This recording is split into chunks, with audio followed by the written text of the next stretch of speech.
મિત્રોનું ખૂબ ખૂબ સ્વાગત કરીએ છીએ। આજે મારે વાત કરવી છે કે કોઈપણ પરિવારની અંદર જ્યારે કોઈપણ સભ્યને પોલીસ વિભાગની અંદર નોકરી મળતી હોય છે ત્યારે એવું કહેવાય છે કે ગર્વની વાત છે, એ જવાબદારીપૂર્વક એક પદ ગણાય છે। નોકરીમાં સ્થિરતા મળે છે, નિયમિત પગાર મળે છે, નિયમિત ભથ્થા મળે છે, મેડિકલ સુવિધાઓ મળે છે, સરકારી લાભ મળે છે। અને જ્યારે પણ કોઈ પોલીસ વિભાગની અંદર કામ કરતું હોય તો બધા લોકોનું એવું માનવું હોય છે કે આ નોકરી એ ગુજરાતની જનતાની સાથે સાથે દેશની જનતાની રક્ષા માટે, સુરક્ષા માટે અને એક ગર્વની વાત લેવાય એવી નોકરી કહેવાતી હોય છે। પરંતુ આ જ પોલીસ વિભાગની અંદર એક એવો પણ હિસ્સો છે, એક એવો પણ ભાગ છે જેની મારે આજે વાત કરવી છે। એ કહેવાય છે 112ના જનરક્ષક પાયલોટ।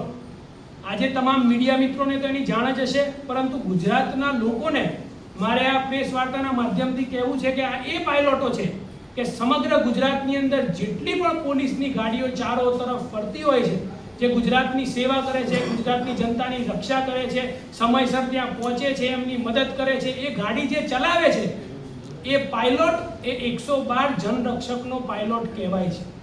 અને આજે એ દિવસ રાત 24 કલાક ગુજરાતની જનતાની સેવા કરે છે, પરંતુ આ તમામ લાભો એ પાયલોટોને ભલે ના મળતા હોય, પરંતુ એ પાયલોટોની ફક્ત માંગ એટલી છે કે આજે એમને પોતે જે જીવન નિર્વાહ કરી શકે એટલો પગાર મળી રહે, ટ્રાન્સફર કરે ત્યારે સમયસર એમને ગાડી મળી રહે, આજે જ્યારે એમને નોકરી પર લેવામાં આવે ત્યારે એમને ઓર્ડર સમયસર મળી રહે। નોકરી મળવામાં અને ઓર્ડર મળવાની વચ્ચે જે સમય હોય છે 6 કે 8 મહિનાનો, એ સમયમાં જે એમને બેરોજગાર રહેવું પડે છે, ઉછીના પૈસા લઈને જીવન જીવવું પડે છે, એ એમને ના કરવું પડે, એ પાયલોટો આ 112ના જનરક્ષક પાયલોટો છે। અને આજે ફરીથી 112ના જનરક્ષકના અમુક મુદ્દામાં આજે મીડિયાના માધ્યમથી ગુજરાતની જનતા અને સરકાર વચ્ચે મૂકવા છે કે આજે જ્યારે આ લોકોને કોન્ટ્રાક્ટ પર રાખવામાં આવ્યા ત્યારે 12 કલાક નોકરીની વાત હતી અને એમનો પગાર 20,265 નક્કી કરવામાં આવ્યો હતો। આજે હું તમને પૂછવા માંગુ છું, મીડિયા મિત્રોને અને ગુજરાતની જનતાને પૂછવા માંગુ છું કે 20,000 પગારની અંદર મહિનામાં કેવી રીતે જીવી શકાય, પોતાના પરિવારનું ભરણ પોષણ કેવી રીતે કરી શકાય, એનો જવાબ તમે પોતે જ પોતાના મનમાં વિચારો। પરંતુ તેમ છતાં આ લોકો 24 કલાક એટલે કે 12 કલાક કામ કરતા હતા, અમુક વાર 1 કલાક એટલે 24 કલાકનો આખો દિવસ કાં તો શિફ્ટમાં કામ કરતા હતા, સદંતર ગુજરાતની જનતા માટે એ લોકો કામ કરી રહ્યા હતા। પરંતુ ક્યાંક ને ક્યાંક 12 કલાકની જગ્યાએ એમનો સમય ઘટાડીને 8 કલાક કરવામાં આવ્યો, એમાં પણ વાંધો નથી, સરકારનો નિર્ણય છે।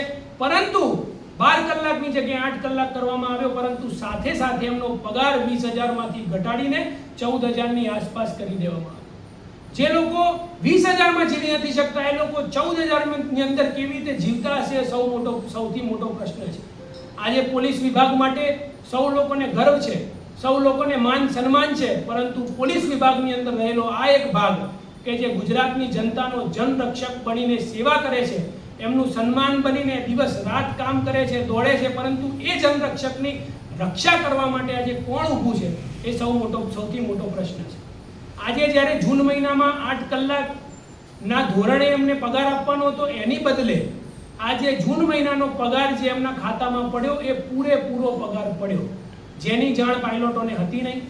અને જુલાઈ મહિનાનો પગાર જે ઓગસ્ટમાં મળ્યો એ જૂન મહિનાના પગારની અંદર જે વધારો આપવામાં આવ્યો હતો એમાંથી કાપી દેવામાં આવ્યો, એની જાણ પણ પાયલોટોને નથી। એટલે આજે આ પાયલોટો આર્થિક સંકટમાં ક્યાંક ને ક્યાંક મુકાયેલા છે। આ એ જ પાયલોટો છે કે જેને 112ના જનરક્ષક પાયલોટ કહેવાય છે, પોતે ગુજરાતની જનતાની રક્ષા કરે છે, પણ પોતાનું આર્થિક સંકટમાંથી બહાર નીકળવા માટે એમની રક્ષા કોણ કરશે એ સૌથી મોટો પ્રશ્ન છે। આજે મારે સરકારને કહેવું છે કે આપણે સરકારી તાઇફાઓ કરીએ છીએ, મોટા મોટા બેનરો પોસ્ટરો માંડીએ છીએ, મોટા મોટા પ્રોગ્રામની અંદર મોંઘી ડીશો કહીએ છીએ, સમોસા કાજુ કતરીની અંદર હજારો કરોડો રૂપિયાના ખર્ચા થાય છે, પરંતુ આજે આપણે જો આવા યુવાનો કે જે દેશની સેવા માટે કામ કરે છે, આવા યુવાનો કે જેને જેન્ઝી કહેવાય છે, આવા યુવાનો કે જેના માટે સંવાદ કરવા માટે સરકાર અત્યારે અલગ અલગ પ્રોગ્રામ રચી રહી છે, પરંતુ આ વિભાગની અંદર જ આ યુવાનો કામ કરે છે, તો એની સામે એની પાસે એની જોડે રહીને એની સાથે સંવાદ કોણ કરશે, આ યુવાનોના જે તકલીફમાંથી એમને બહાર કોણ લાવશે, સૌથી મોટો પ્રશ્ન છે। આ 112ના પાયલોટો જ્યારે એમની ટ્રાન્સફર કરવામાં આવે છે, ટ્રાન્સફર કર્યા બાદ એમને અમુક સમય સુધી, જ્યાં સુધી ગાડી મળતી નથી એટલા સમય સુધી એ બેરોજગાર તરીકે વિતાવે છે, અને એના લીધે જે આર્થિક સંકટ ઊભું થાય છે એમાં પણ એ લોકોને કોઈ પણ યોગ્ય જવાબ મળતો નથી. આજની તારીખે પણ ઘણી ગાડીઓ ધૂળ ખાય છે 112ની. આજની તારીખે પણ જે લોકોને નોકરી પર રાખવામાં આવ્યા છે એમની 12,000 રૂપિયા લઈને ટ્રેનિંગ પૂરી કરી દેવામાં આવી છે, અને આજની તારીખે એ લોકોને પણ હજી સુધી ઓર્ડર આપવામાં આવ્યા નથી. ક્યાંક ને ક્યાંક HR વિભાગમાં મળવા જાય છે, ત્યાં ફોન કરે છે તો એવું કહેવામાં આવે છે કે ભાઈ આગળ કોઈ પ્રોગ્રામ થવાનો છે, મતલબ કે કોઈ મોટા નેતા આવવાના છે, એ આવશે જ્યારે લીલી ઝંડી આપશે ત્યારે ગાડીઓ છૂટી થશે અને તમને ઓર્ડર મળશે. એટલે મારે સરકારને કહેવું છે કે આ એ પાયલોટો છે એ અત્યારે 14,000 રૂપિયાની અંદર પોતે અમદાવાદ રહેતા હોય તો કોઈ પંચમહાલમાં નોકરી કરતો હોય, પંચમહાલમાં રહેતો હોય એને મહેસાણા નોકરી કરવા મોકલ્યો હોય, બનાસકાંઠાનો હોય એને સુરત મોકલ્યો હોય. 14,000ની અંદર તમે આખો જિલ્લો ચેન્જ કરી નાખો, એ 14,000ની અંદર પોતાના પરિવારની સાથે કેવી રીતે જીવન નિર્વાહ કરતો હશે એ બહુ મોટો પ્રશ્ન છે. મારે સરકાર સમક્ષ ફક્ત ને ફક્ત એટલું કહેવું છે કે આ 112ના જનરક્ષકના એ પાયલોટો છે કે જે પોલીસ વિભાગની અંદર પાયાના પથ્થર બનીને કામ કરે છે, ગુજરાતની જનતાનું રક્ષણ કરવાનું કામ કરે છે, પરંતુ આજે એ જ જનરક્ષકની રક્ષા અને સન્માન કોણ કરશે બહુ મોટો પ્રશ્ન છે. આજે આ 112ના પાયલોટોને કોઈ ઉપકાર નથી જોઈતો, એમને ન્યાય જોઈએ છે.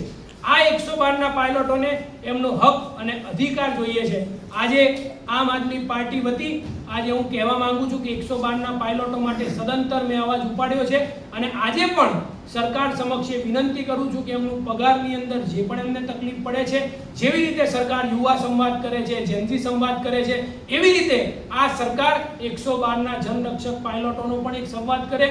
બધા પાયલોટો આવવા માટે તૈયાર છે, અને એમની જે પણ સમસ્યા છે એ સમસ્યા, આ યુવાનોની સમસ્યા, આ જેનઝીની સમસ્યા, એનું નિરાકરણ લાવવાનું કામ આ સરકારે કરવું જોઈએ.